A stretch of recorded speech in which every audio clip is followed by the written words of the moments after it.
और आत्मनिर्भर भारत और थर्ड लार्जेस्ट इकोनॉमी बनाने के लिए उन्होंने हमारे सामने उद्देश्य रखा है कि $5 ट्रिलियन की इकोनॉमी बने।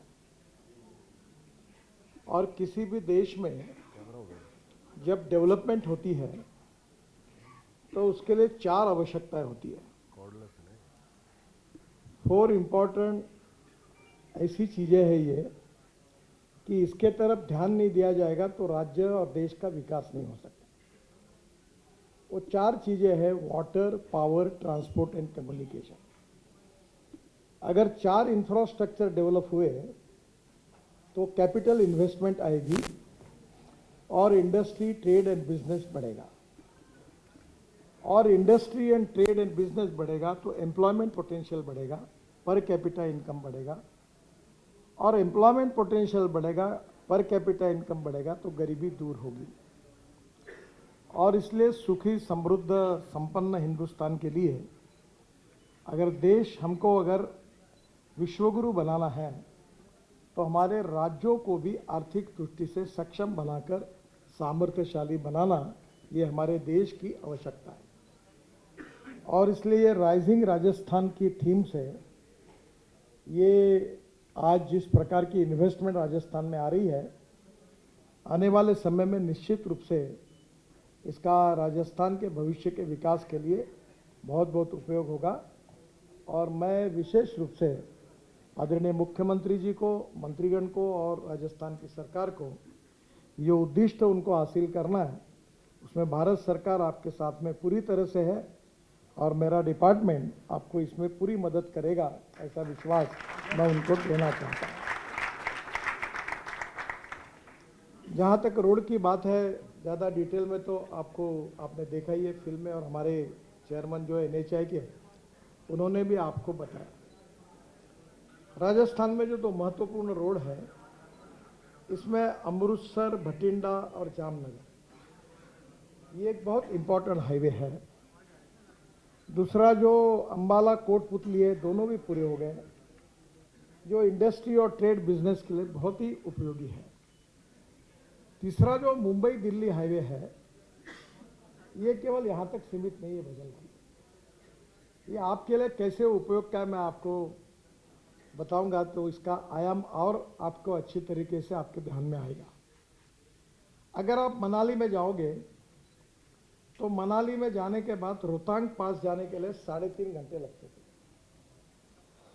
अभी मनाली में रोहतांग पास जाने के लिए 3.5 घंटे लगते नहीं, अटल टनल बन गई है, केवल 8 मिनट में हम क्रॉस करते हैं। 8 मिनट वहाँ से निकलने के बाद हिमालय के बीच में से हम लद्दाख और लेह की तरफ निकलते हैं। इसमें कम से कम हमारी NHAI DCL है, आज NHAI जैसा है वैसे हमारा दूसरा आर्म है NHAI DCL, जो नॉर्थ ईस्ट और पहाड़ी क्षेत्र में हमने काम करने के लिए एक कारपोरेशन खोली, वो भी 8-10 लाख करोड़ के काम कर रही है।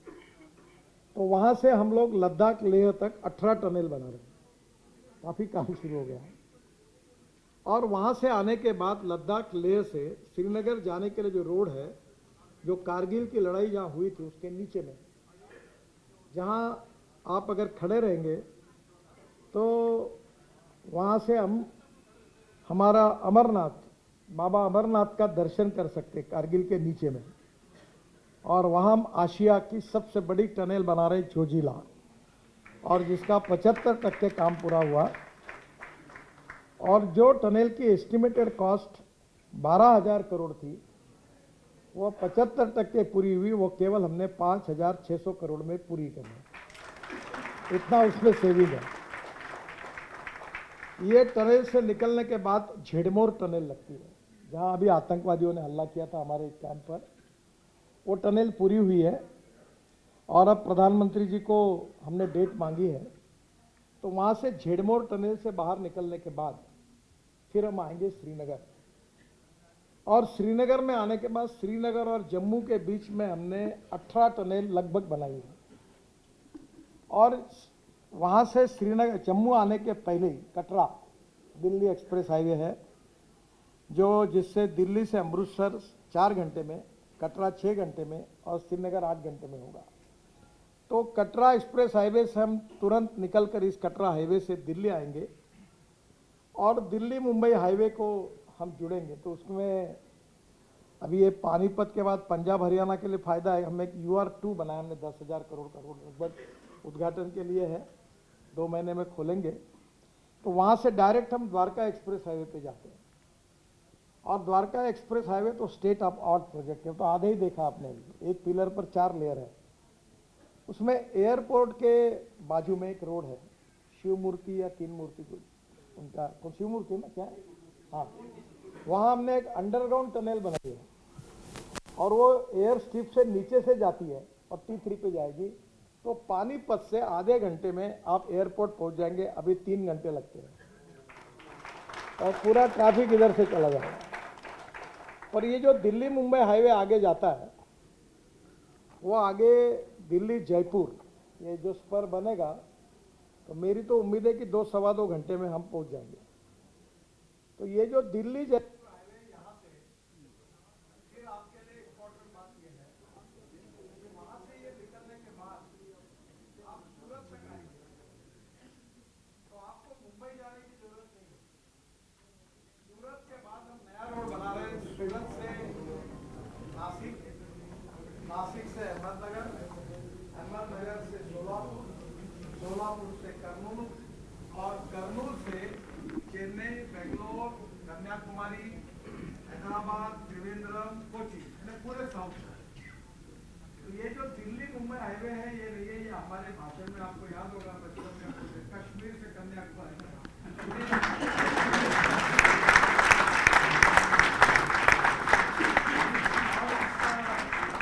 इस रोड के कारण दिल्ली से मुंबई का डिस्टेंस 320 किलोमीटर कम होने वाला है। और आप जब जयपुर से इस रोड पर लगेंगे तो आप कन्याकुमारी जाएंगे, आप हैदराबाद जाएंगे, आप बेंगलोर जाएंगे, आप बेंगलोर जाएंगे, आप चेन्नई जाएंगे, त्रिवेंद्रम जाएंगे। आपको मुंबई, पुणे और कोल्हापुर, सोलापुर जाने की जरूरत नहीं। डायरेक्ट आपका माल उधर, डायरेक्ट राजस्थान का माल डायरेक्ट चेन्नई पहुंचेगा और 320 किलोमीटर डिस्टेंस कम। मुझे लगता है कि 2 चीजें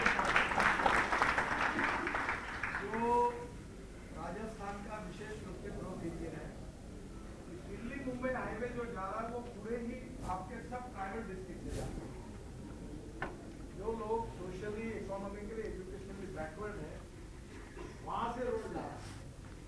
और मैं जब मुंबई में मंत्री था तो ऐसे ही मुझे एक ने American president John F Kennedy, इनकी बात मुझे उसने बताई, तो मुझे तब से मैंने वो अपने इंस्पिरेशन में रखी है। जॉन एफ केनेडी ने कहा था कि American roads are not good because America is rich, but America is rich because American roads are इसके कारण अमेरिका के रास्ते अच्छे नहीं हुए। तो अमेरिका के रास्ते अच्छे हुए, इसके कारण अमेरिका धन्यवाद हुए। तो ये आपके ट्राइबल डिस्ट्रिक्ट का धन्यवाद बनने वाले, जो इससे भी ज्यादा महत्व उनको मिलेगा। हाँ, तो ये सबसे इम्पोर्टेंट फैक्टर है कि ये रोड ट्राइबल डिस्ट्रिक्ट के डेवलपमेंट को एक्सीलेंट करें और वहाँ इंडस्ट्रियल इन्वेस्टमेंट आए। अब दूसरी बात ये है कि जो जामनगर और ये अमृतसर भटिंडा हाईवे है, ये भी उतना ही इम्पोर्टेंट है और ये पूरा कांडला पोर्ट पे। सबसे इम्पोर्टेंट चीज जो है, जो मैं आप सबको आह्वान करूंगा, इसमें एडवांटेज इन्वेस्टर के लिए वो क्या देखते हैं। तो logistic cost in China is 8% और logistic cost in India is 40 to 60%। बता रहे थे 40 to 60%। USA and European countries the logistic cost is 12%। तो हम पहले ही हार जाते हैं। जिसको 8% लॉजिस्टिक कॉस्ट लगती है, वहां हमारी कोरोना से 16% जाती है। अगर हिसाब लगा जाए तो आज लॉजिस्टिक कॉस्ट चाइना के तुलना में हमारी 8% ज्यादा है। तो हमने इसमें 2 प्रकार के काम किए, एक तो रोड में और फ्यूएल। फ्यूएल की बात मैं बाद में करूंगा। रोड अच्छे होने के कारण अब दिल्ली से जयपुर 2 सवा 2 घंटे में होगा। तो दिल्ली से मुंबई एक ट्रक जाने के लिए कम से कम 48 आवर्स लगते हैं। अब दिल्ली से मुंबई एक ट्रक 22 घंटे में चला जाता है। अब वो एक महीने भर में अगर वो 6 ट्रिप कर रहा है तो वो 12 ट्रिप करेगा। तो नेचुरली एक ही ट्रक अगर डबल काम करेगा तो कॉस्ट कम होगा, उसकी स्पीड तो कॉन्स्टेंट 70-80 किलोमीटर से जाएगी। तो उसके कारण पहली बार रोड बने हुए हैं। जैसे हमने चेन्नई से बेंगलोर अभी हाईवे जनवरी में पूरा होगा, वो हाईवे जो होगा तो उसमें से चेन्नई से बेंगलोर 2 घंटे, बेंगलोर से मैसूर 4.5 घंटा था, वो अभी लगभग 1 घंटे पे आया। मेरठ से दिल्ली 4 घंटे लगते थे, अब 45 मिनट पे आया। और जनवरी से मैं गारंटी देता हूँ कि जयपुर से दिल्ली हवाई जहाज बंद हो गए। नहीं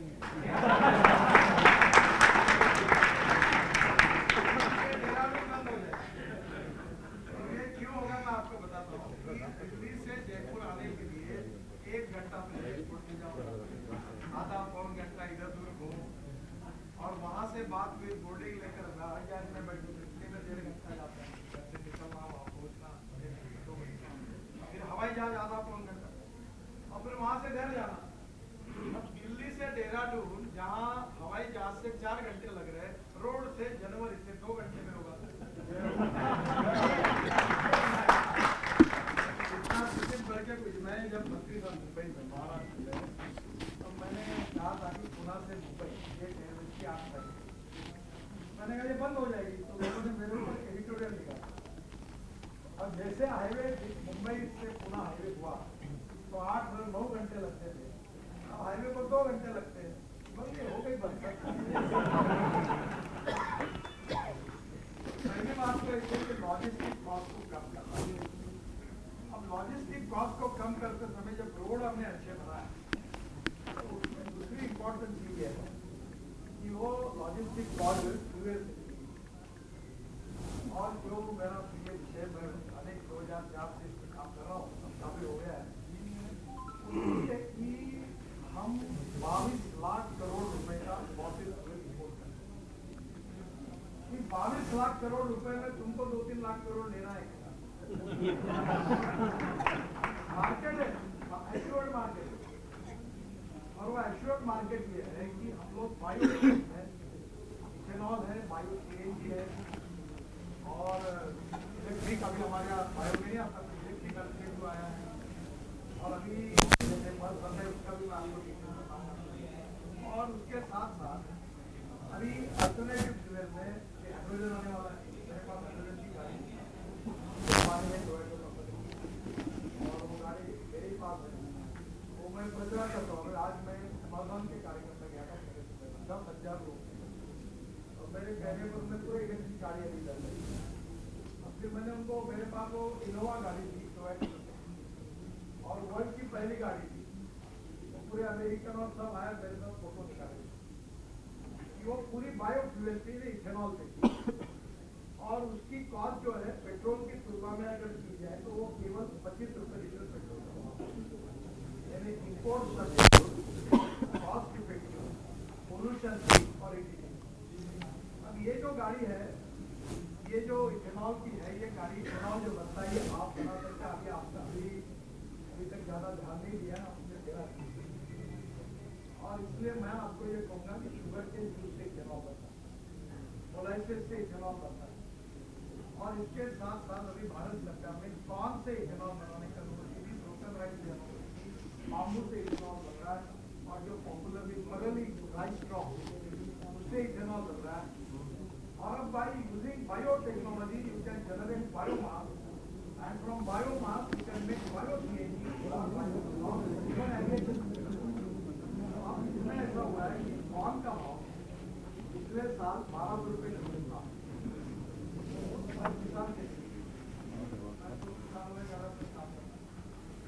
पहली बार इस बार की कीमत होगी 2400 रुपए। मदन जी, अब क्या है कि आत्मनिर्भर भारत बनाने से मदन जी साहब, जयपुर मुंबई कलकत्ता डेवलप होगा तो नहीं चलेगा। मदन जी, हमारे टोटल जीडीपी ग्रोथ में मदन हमारी जी साहब एग्रीकल्चर और अलग सेक्टर का कॉन्ट्रीब्यूशन 14%, वो लिफ्ट के लिए पहुंच रहा था, और हमारे मैन्युफैक्चरिंग सेक्टर 22 से 24%, और हमारे सर्विस सेक्टर का कॉन्ट्रीब्यूशन 52 से 54%। लोकेशन पूछ रहा तो लिफ्ट भी हमारा एग्रीकल्चर और किसान गांव गरीब मजदूर किसान का अगर कल्याण है तो आप लोग तो मैं जो 2004 से बात कर रहा हूँ जो लगभग मदन को वहीं रखना भाई। वो ये diversification of agriculture towards energy and power. और इसलिए मैं आपको अनुरोध करता हूँ कि जैसे आपके यहाँ गंगानगर में शुगर बीट होगा,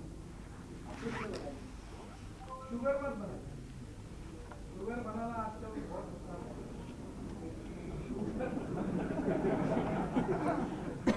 शुगर के जूस मैं 4 चीनी मिले चलाता हूँ।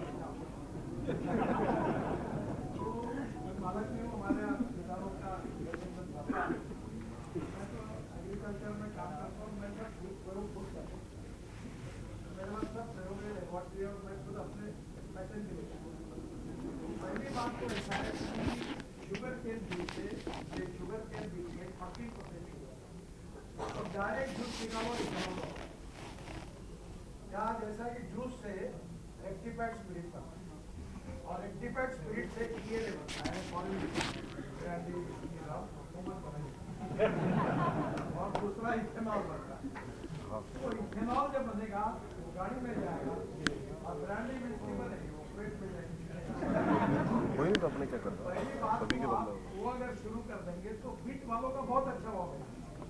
अब भारत सरकार ने 20% इथेनॉल पेट्रोल में ऐड किया और अभी मैंने इंडियन ऑयल के पीछे लगकर हमारे देश में अभी 400 इथेनॉल के पंप डालने के उन्होंने 100 डाल दिए। अब ये पंप डालने के कारण मैं ट्रांसपोर्ट मंत्री हूँ इसलिए मैं जो बोल रहा हूँ अथॉरिटी से ले लीजिए। मेरे आग्रह के कारण बजाज, टीवीएस, हीरो, होंडा उन्होंने स्कूटर, मोटरसाइकिल ये पूरी इथेनॉल पे लाई और इसलिए आपके राज्य से पेट्रोल को रिप्लेस करिए और पूरे ये बड़े कंपनी के जितने ब्रांड हैं इनका इथेनॉल पर चालू करवा दीजिए। राजस्थान का किसान मक्के से हो, ज्वारी से हो, बाजरे से हो, सड़े हुए अनाज से हो इथेनॉल बनाएगा और इथेनॉल पे यहाँ की कार, स्कूटर, ऑटो रिक्शा चलेगी तो नेचुरली यहाँ का किसान समृद्ध संपन्न होगा। ये आप इसके लिए ध्यान दीजिए। और अभी मैं जब ये ट्रैक्टर कंपनीज है हमने यूरो 6 के इमिशन नॉर्म्स को अभी गाड़ी ऑटोमोबाइल में लाया था तो मैंने ट्रैक्टर में लाने के बारे में फाइल आई, वो सब मेरे पास है। उनका ये करोगे तो 1 लाख रुपए कीमत बढ़ेगी। मैंने बोला ये करता नहीं पर मेरी एक कंडीशन है। बोले क्या? मैंने बोला आप इलेक्ट्रिक पर ट्रैक्टर बनाइए और आप सीएनजी पर ट्रैक्टर बनाइए और फ्लेक्स इंजन का बायोफ्यूल यानी इथेनॉल पे बनाइए। और मुझे बताते हुए खुशी हो रही कि कल सोनालिका वाले का फोन है कि उसका इलेक्ट्रिक का ट्रैक्टर तैयार हो रहा है। अब मेरे पास इलेक्ट्रिक का ट्रैक्टर है जो 3 लाख रुपए डीजल में 1 साल में किसान खर्चा करता है, वो इलेक्ट्रिक में 25,000। और अभी तो ड्रोन से स्प्रेइंग शुरू हो गया, नैनो यूरिया और नैनो मिश्रकत है। हम 1 एकड़ गन्ने में 4 बोरे फर्टिलाइजर, यूरिया और 4 मिश्रकत डालते थे। अब मेरे यहाँ 6,000 एकड़ ड्रोन से स्प्रेइंग किया तो 2 बॉटल यूरिया की लगी जो नैनो यूरिया की, उसकी कीमत है 250 रुपये, तो 500 में हो गया। और जो फर्टिलाइजर था उसकी बॉटल 500 रुपये की, वो 2 बॉटल लगी तो 1000। अगर 8 बैग जो लेते थे उसके लिए हम कम से कम 6 से 7,000 रुपये खर्चा करते थे। 5,000 रुपये किसान का सेविंग हुआ और मुझे 1 एकड़ में 88 टन गन्ना हुआ। ये सब अच्छा प्रोडक्शन हुआ। तो मेरा आपको पहला कहना यह है कि टेक्नोलॉजी को लोगों तक पहुंचाना है, इसमें बहुत इंपॉर्टेंट है। और उसमें कॉस्ट, एक्सपेंडिचर कॉस्ट को कम करना, आत्मनिर्भर राजस्थान बनने में हमारा किसान भी आत्मनिर्भर बने, इसलिए diversification of agriculture toward energy and power sector. अब ये पानीपत में इंडियन ऑयल ने मेरे आग्रह पर एक प्रोजेक्ट शुरू किया।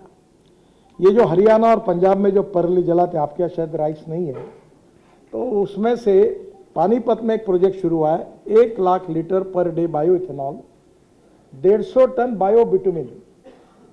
और मैं अभी ये जो परली है इससे बायो बिटुमिन निकलता है, लिग्नेंट।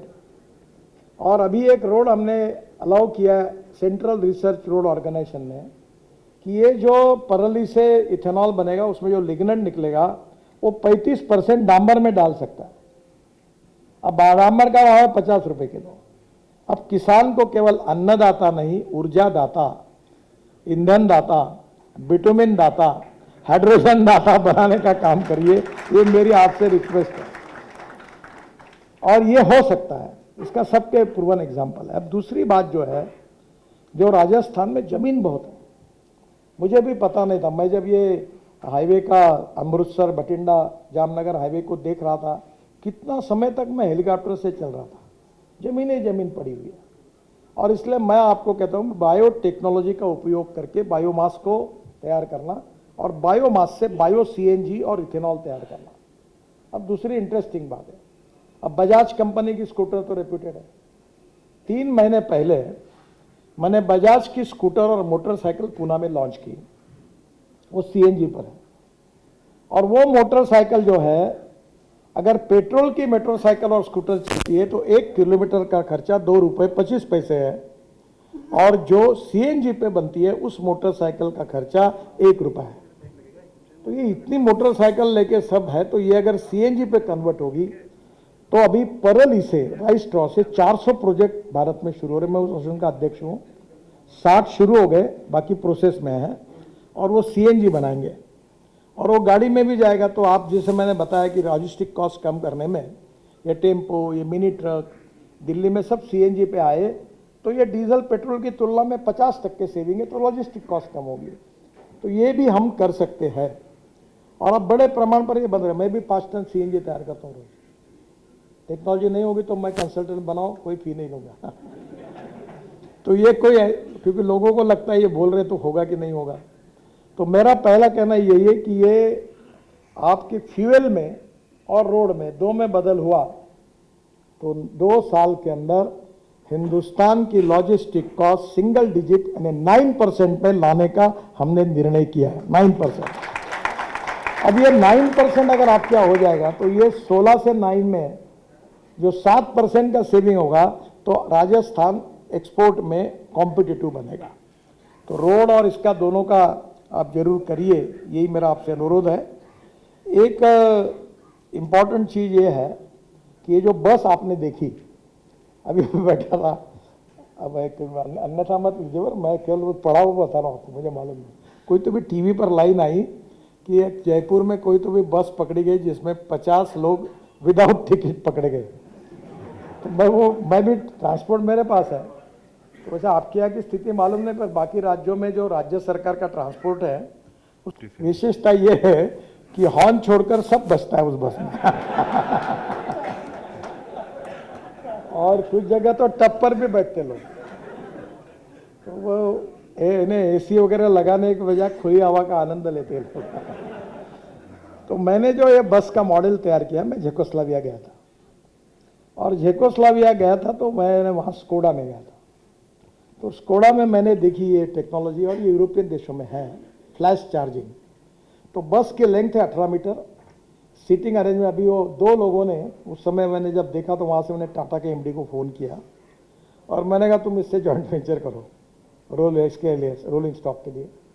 और इसमें जो फ्लैश चार्जिंग है, इसमें सीमेंस और हिटाची दोनों की टेक्नोलॉजी है। अब 2 कंपनियों का मैंने जॉइंट वेंचर कर दिया, तो कॉम्पिटिशन हो। और हमने पहला पायलट प्रोजेक्ट, अब वो मैं कॉन्स्टिट्यूंसी, मेरे कॉन्स्टिट्यूंसी में नागपुर में मंजूर हुआ, टेंडर निकल गया, उसका वर्क ऑर्डर 1-1.5 महीने में आ जाएगा। अब नागपुर में मैं पहली बार ये कर रहा हूँ।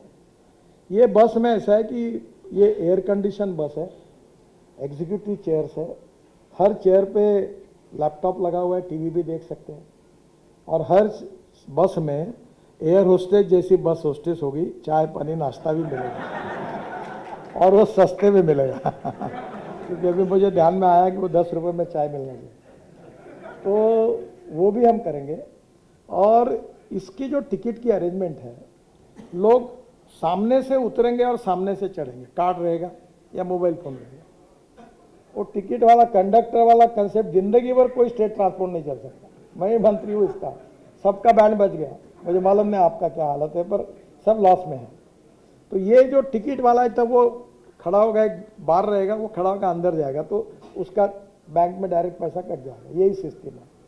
और बाद में ये जो बस है, ये हर बस स्टॉप पर जब खड़ी आएगी तो ऊपर से जो अरेंजमेंट है वो नीचे आएगी, फ्लैश चार्जिंग, और आधा मिनट में बस चार्ज हो जाएगी।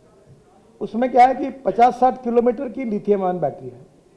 जब मैंने इलेक्ट्रिक बस की बात और इलेक्ट्रिक व्हीकल शुरू की तब लिथियम आयन बैटरी की कीमत $150 पर किलोवाट पर आवर थी। अभी वो 110 डॉलर आई है।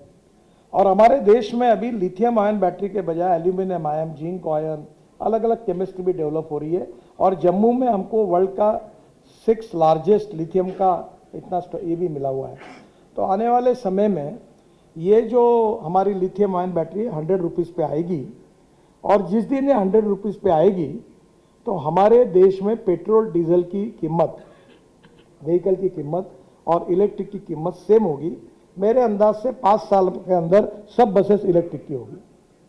और इसलिए ये जो बस है ये दिल्ली से जयपुर चलाने के लिए, पर मैं अपना कोई, हमारे पास पैसे की कोई कमी नहीं, और मैं 2-4 हज़ार करोड़ के काम को भूमि पूजन के लिए भी नहीं जाता। 2-4 हज़ार करोड़ बोल रहा हूँ, 200-400 करोड़ नहीं। इसका कारण पैसे का महापुर है, काम करने वाले लोगों की केवल पॉजिटिविटी और ताकत चाहिए। अभी मुझे चेयरमैन साहब ने बताया कि हमारे को 1000 करोड़ ग्रीन रोड के लिए मिले, उसका इंटरेस्ट कॉस्ट है 7.23%। यानी भारत सरकार को जो मिलता है उससे केवल 0.39% हम लोग ज़्यादा है। तो हिंदुस्तान में इतने सस्ते में हमारे को कोई किसी को पैसा नहीं मिलता। अभी आपको मतलब मुंबई स्टॉक एक्सचेंज, हमने इनविट मॉडल की बात जो चेयरमैन साहब कर रहे थे, तो उसको लॉन्च किया हमने, और लॉन्च करने के बाद वो 7 दिन का टाइम था, और 7 दिन के बाद मेरी डेट तय होगी कि मुंबई स्टॉक एक्सचेंज में जाऊंगा, फिर वो बेल बजाऊंगा और वो स्टॉक बंद करूंगा, क्लोज करूंगा। तो पहले दिन 7 आवर्स में हमारी वैल्यू थी उससे 7 टाइम्स ओवर सब्सक्राइब, बरसात पड़ी पैसे की। तो हमारे मेंबर, मैं गोवा था, फोन किया, सर जल्दी आओ, इतना पैसा आ रहा है, ये वापस करना मुश्किल होगी। मैं गोवा से निकल के मुंबई आया, दूसरे दिन घंटी बजाकर क्लोज किया, इतना पैसा आया। और अब मेरा व्यक्तिगत राय है ही है, इन्वेस्टर तो है बड़े, तो मैं अब सोचता हूँ कि अब गरीब लोगों को धनवान करो। हमारे को इन्वेस्टर आप करेंगे तो अच्छा है, नहीं करोगे तो अच्छा है ना। हम लोग, मैं नम्र हूँ बरा, एरोगेंसी मत लो, तो तुम नहीं दोगे तो भी फर्क नहीं पड़ता, पैसे लाइन लगा के लोग खड़े हैं। खर्चा करना हमारे लिए प्रॉब्लम है। तो मैंने अभी चेयरमैन साहब को, इनको पहले लगता था पैसे नहीं मिलेगा, मैंने कहा इसमें 25% वो हमने रिजर्व रखा है छोटे लोगों के, और उनको जैसे चपरासी है, कांस्टेबल है, कंपाउंडर है, उसको वो हमारे यहाँ हम AAA रेटिंग है, और हमारे सब project internal rate of return attractive है, कोई घाटे वाला काम नहीं है। हमारा इनकम 52,000 करोड़ है, अभी 1,40,000 करोड़ होगा, हम गारंटी दे रहे हैं। और हम ऐसे पेंशनर्स वगैरह को कह रहे हैं कि भाई तुमको 8.02% ब्याज देंगे, 0.5%, 8.05% चार्ज देंगे। फिर मुझे रिटायर्ड लोग आए, तुम साल भर में दोगे, मैंने बोला दुरुस्ती करो, महीने में मिलेगा। ये जो ब्याज है वो जो इन्वेस्ट करेगा उसको हर महीने में मिलेगा, NHI की गारंटी होगी। अब कौन सी बैंक आपको 8.05% इंटरेस्ट देती है? FDI पे देती कोई? 5.5-6 के होगा, अभी 8.05 है। तो अभी शायद रेपो रेट अगर बढ़ेगा तो हमारा ब्याज भी बढ़ सकता है। तो ये अब मैंने तय किया कि गरीब लोगों को धनवान करना है। ये बड़े बड़े पेंशन फंड वगैरह जो है, गोरे आते, ठीक है, चाय पानी कराते, पर मैं उनको कहता हूँ अब हिंदुस्तान के किसान, गरीब लोग, चपरासी, छोटे लोग, रिटायर्ड लोग, इनको मैं कह रहा हूँ तुम्हारे पैसे से हाईवे बनाना है और उसकी कमाई तुम्हारे जेब में डालनी है। तो इसलिए कोई पैसे की कमी नहीं। अभी चेयरमैन साहब कह रहे थे 70 लाख करोड़, अब मैं तो 1 करोड़ लाख करोड़ की बात कर रहा हूँ। मैं अक्सर एक बात कहता हूँ कि हिंदुस्तान में पैसे की कमी नहीं है, ईमानदारी से देश में काम करने वालों की कमी है। और अगर ये हम ट्रांसपेरेंट है, टाइम बाउंड है, रिजल्ट ओरिएंटेड है और करप्शन फ्री है, हमारे यहाँ कोई ठेकेदार को नहीं आना पड़ता। और अभी हमने ये भी तय किया कि जो काम ठीक नहीं करेगा उसको टर्मिनेट करो, उसको ब्लैक लिस्टेड करो। मैं मजाक में कहता था बुलडोजर तुम्हारे ऊपर चला दूंगा, माल नहीं खाया तुमसे, छोड़ूंगा नहीं तुमको। अब 10 साल की गारंटी है डिफेक्ट लायबिलिटी, और इसलिए आने वाले समय में हमारे देश में अच्छे स्टैंडर्ड के रोड बने। और अब उसमें राजस्थान में बहुत से प्रोजेक्ट कुछ आपने देखे। आप आइए, आप मांगते हुए थक जाएंगे, मैं देते हुए नहीं थकूंगा। राजस्थान को आने वाले 2 साल के अंदर नेशनल हाईवे नेटवर्क को अमेरिकन हाईवे के बराबर पहुंचाएंगे। और इसलिए आप कोई चिंता, ये मैं भाग्यवान हूं कि मैं जिस राज्य में जाता हूं वो यही कहता कि सबसे ज्यादा गडकरी जी ने हमको दिया। मैंने कुछ नहीं दिया, आपका ही पैसा है। और ये हो सकता है, जो फाइनेंशियल मॉडल है हमारे उसमें ये संभव है। और मैं लोगों को कहता हूँ, if you want good services you have to pay for it. अब उसमें भी हम टोल में कुछ रिफॉर्म कर रहे हैं। वो 5 स्टार होटल में कार्यक्रम करते हैं, मुझे पूछते टोल, इतना टोल लग रहा है, कैसा होगा। मैंने बोला आपको ऑप्शन था, आप ये ताज पैलेस में क्यों कार्यक्रम कर रहे हो? रामलीला मैदान पे करते, एक चेयर मुझे देते, एक आप लेते, वही टपरी पर का आधा चाय मैं पीता, आधा चाय आप पीते, आपका कार्यक्रम 1000 रुपये में होता। ये 25 लाख खर्चा करके यहाँ क्यों आए? क्योंकि एयर कंडीशन है, सब कुछ है। तो मैंने कहा देखिए, if you want good services you have to pay for it.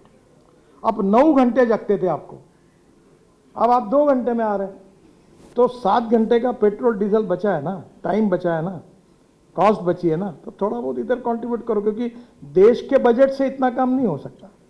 मैंने तो मथुरा में जो 80 ml स्लश थी, गंदा पानी टॉयलेट का, मुझे इसका एक्सपीरियंस है। मैं हमारे शहर में टॉयलेट का पानी 300 करोड़ रुपए में बेचता हूँ हर साल, 7 साल से।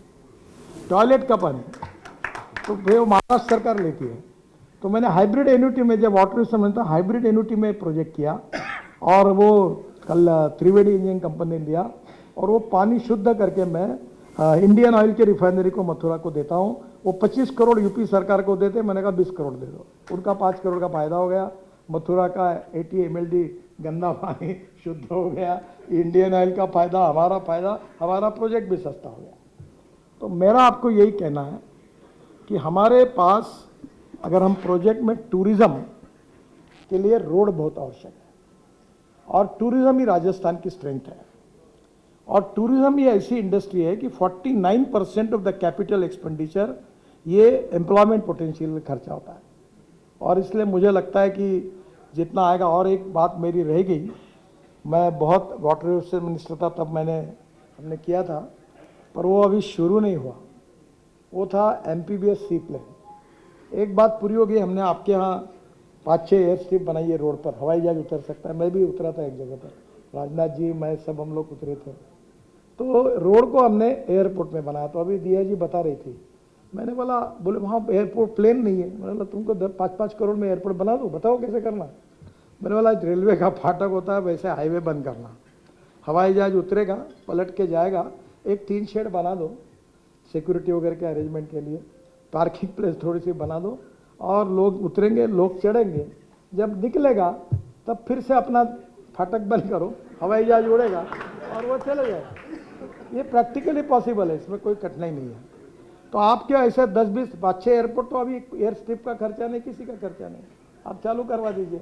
वो जो उधर है ना पाकिस्तान बॉर्डर पर जहाँ हम उतरे थे, वहाँ नहीं है एयर सर्विस, जोधपुर के आगे सांचौर में, हाँ उधर सब या हमारे रोड के जितने बने हैं, आप उसका फ्री ऑफ चार्ज उपयोग करो, हवाई जहाज उतरने के लिए परमिशन मिल जाएगी। दूसरा जो था वो था एमपीबीएस सी प्लान, वाटर प्लान, और वो आपके लिए बहुत उपयोगी है, आप इस पे पीछे लगिए। ये जब था तो मैंने वो प्लेन भी लाया था कनाडा से, और मैं मुंबई के समुद्र में उतरा भी था। बाद में मोदी जी वो प्लेन मेरे को आग्रह करके, वो भी साबरमती में उड़कर सरदार सरोवर गए थे। तो एमपीबीएस सी प्लेन है जो हाईवे पे, इस पे एयर स्ट्रिप पे भी उतरता है और पानी पे उतरता है। अब आपके पास तो बहुत तालाब बने हैं झील से, काहे के लिए एयरपोर्ट के लफड़े में पड़ते हैं। जयपुर से उड़ेगा और एक तालाब में उतर जाएगा। हाँ बिल्कुल, सब जगह उतरेगा। और ये 18 करोड़ का 18 सीट है। और इसके लिए जब ये एयरपोर्ट एविएशन मिनिस्ट्री थी, तो वो उनको मैं बोलता था कि तुम इसके नियम बनाओ, वो नहीं बनाते थे। तो मैंने उनको एक दिन सेक्रेटरी को बुलाया, देखो ये हवाई जहाज तुम कहते हो, मैं इसको हवा में उड़ने वाली बोट कहता हूं। Flying boat. तुम ज्यादा समय लगाओगे तो मैं फ्लाइंग बोट के एक्ट बना के डाल दूंगा, तो तुम रहते रहो चिल्लाते रहो, तुम्हारा नहीं 50% मेरा भी अधिकार है। अब वो बन गया कानून। अब एवरीथिंग इज क्लियर। अगर प्राइवेट वालों को आपने टिकट की गारंटी दी कि जयपुर से उदयपुर उतरना है, तो आपके 10-25 टिकट 5 टिकट हम खरीद लेंगे, और ये अलाउ कर दिया, तो इसे उड़ान स्कीम जैसी बनाई, तो ये कोई भी लाएगा, तो ये बहुत अच्छा है। अभी तो ड्रोन टैक्सी भी आ रही, तो मेरा आपसे सुझाव है कि इससे टूरिज्म बढ़ेगा। आखिरी में बाकी डिटेल में तो मैं जाऊंगा नहीं, पर एक इम्पॉर्टेंट चीज़ है, कुछ आज अनाज से आया हूँ तो कभी, तो मैं जो कुछ हाईवेज है जो उसके बारे में, कोटपुतली से आगरा ग्रीनफील्ड हाईवे 6,800 करोड़ का, ये सितंबर में पूरा होगा। ये कोटपुतली के पनियाला मोड़ से, दूसरा जयपुर किशनगढ़ जोधपुर से अमृतसर तक ग्रीनफील्ड हाईवे 12,000 करोड़ का, इसका हम डीपीआर बना रहे, जल्दी इसका काम शुरू करेंगे। फिर पाली से रायपुर से जस्सा खेड़ा एलिवेटेड रोड का निर्माण 538 करोड़, ये भी शहरी क्षेत्र में, इसको भी मैंने मंजूर किया, इसका डीपीआर बनाने की शुरुआत हुई है। बाद में नागौर से नेत्रा तक 1400 करोड़ 86 किलोमीटर, इसका भी डीपीआर बनने की शुरुआत हो गई, ये भी मंजूर हो गया। जोधपुर से दिल्ली जाने वालों का इसे 1.5 घंटा समय बचेगा। सीकर लक्ष्मणगढ़ फतेहपुर बाईपास 500 करोड़, ये भी अभी मंजूर हुआ है, 39 किलोमीटर। फिर झुंझुनू चिरावा सिंधाना पचोरी मार्ग 1400 करोड़ 72 किलोमीटर 4 लेन। सिंगाना खेतड़ी जसरापुर जगलसरेली 600 करोड़, ये भी हमने मंजूर किया है। फिर भाटीवाड़ तक मार्ग निर्माण और कुंडल जाडोद खंड के बुक्कलन क्षेत्र में सुधार के लिए 400 करोड़, ये भी पेव शोल्डर रोड मंजूर किया है। और सबसे इम्पोर्टेंट चीज कि नॉर्दर्न जयपुर का रिंग रोड 6,500 करोड़, उसको भी हमने मंजूर किया। तो 110 किलोमीटर है। और मैंने आज आपको भी रिक्वेस्ट की कि रोड बनने के बाद जमीन की कीमतें 5 गुना बढ़ती है, तो आप उसमें जयपुर डेवलपमेंट अथॉरिटी के साथ नया जयपुर वहाँ बनाइए। इसमें और एक अच्छी स्कीम है कि टोटल 60 जगह लेते समय 40% डेवलप लैंड किसान को दे दीजिए, वो भी, उसका भी अभी बहुत पैसा उसको मिलेगा। 20-40% सरकार को मिलेगी और 20% इंफ्रास्ट्रक्चर को डेवलप करने के लिए खर्चा होगा। तो भूमिपुत्र जो है उनका भी इसके लिए कुछ विरोध नहीं होगा। और एक अच्छी बात मुझे मौका मिली जब मैं वाटर रिसोर्सेस मंत्री था, और वसुंधरा जी और अपने राम सिंह जी ना, राम प्रताप जी, तो लखवाड़ रेणुका किशाऊ ताजेवाला बैराज ये सब मंजूर करने का मौका मिला। तब एक पंजाब से जो इंदिरा कैनाल था, इसके कारण काफ़ी लीकेज था। हाँ, तो उसको हमने 2,000 करोड़ दिए, और उसका फायदा ये हुआ कि राजस्थान के 9 डिस्ट्रिक्ट को पानी मिला। और पानी अगर मिलेगा तो बस राज्य की प्रगति होती है। मेरे पर मंत्री कर पे विश्वास मत रखिए, पर मुझे 9 डॉक्टरेट डिलीट्स मिली है, उसमें से 5 एग्रीकल्चर साइंस में मिली है और 4 वाटर कंजर्वेशन में मिली है। तो महाराष्ट्र और आपकी स्थिति सेम है। दौड़ने वाले पानी को चलने के लिए लगाओ, चलने वाले पानी को रुकने के लिए लगाओ, रुके हुए पानी को जमीन को पीने के लिए लगाओ।